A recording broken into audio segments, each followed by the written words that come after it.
Recurring versus non-recurring add-backs. Precision Phrasing Guide. Welcome. Today we're making EBITDA add-backs simple. Add-backs help you adjust EBITDA to reflect the core performance of the business, what the company truly earns once unusual noise is stripped out. By removing costs that distort ongoing earnings, buyers and lenders see a cleaner, more comparable picture. Think duplicate software during a migration or a temporary consultant. Useful now, not forever. Clear, precise language also prevents audit pushback. When reviewers understand the logic, timing, and evidence behind each add-back, they're far more likely to accept it without debates or discounts. Before you write, classify. Recurring items are expected to happen again.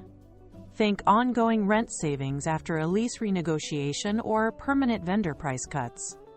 Non-recurring items are unusual, infrequent, and one-off, like a one-time legal settlement or a factory flood repair. Get the bucket right first, then phrase precisely to match the category. This order matters. Classification sets expectations for durability, while wording signals confidence, scope, and limitations. Clear buckets reduce confusion, speed diligence, and help everyone agree on what belongs in run rate EBITDA versus what should be left in history. A recurring add-back is tied to ongoing operations, but adjusts for a change that will persist going forward. You're capturing savings or costs that are now part of the normal run rate. Example: after layoffs, you may have run rate savings from salaries and benefits that will not return. Another: a permanent vendor discount locked by contract. Phrase these to highlight a steady, predictable impact. Name the driver, show the annualized effect, and anchor timing. You're telling the story of the business as it will operate every month, not just last quarter.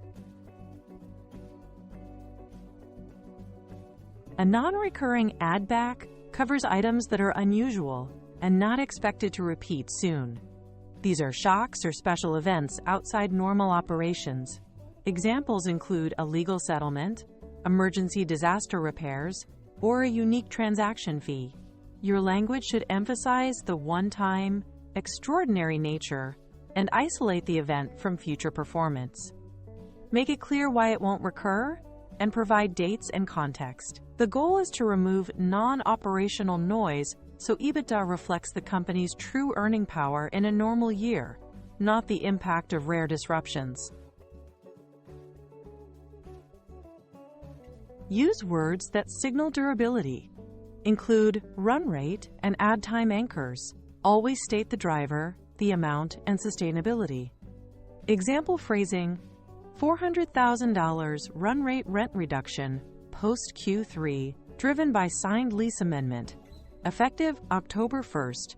Annualized impact reflected going forward. Another: $180,000 run rate vendor discount per contract executed July 15th. Price list updated. Non-expiring. These details show why savings last and when they started. If there's a phase-in, say so. If it depends on a contract, reference its term. Precision turns a claim into a credible adjustment.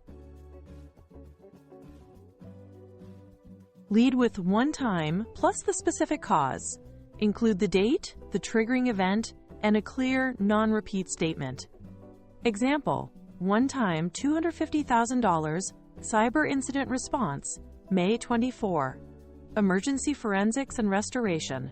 No recurring remediation costs. Another: one-time $310,000 legal settlement, closed February 25. Matter resolved. No ongoing obligations. Be explicit about what's included and what isn't. Separate out any ongoing monitoring or maintenance. This framing shows diligence teams you've isolated the spike and prevents it from leaking into normalized EBITDA. Skip vague labels. Words like normalized or adjusted without detail invite challenges. Don't stack multiple items into one line. Split by driver so reviewers can verify each piece. Avoid claims without dates, sources, or math. Every add-back needs timing, evidence, and calculations.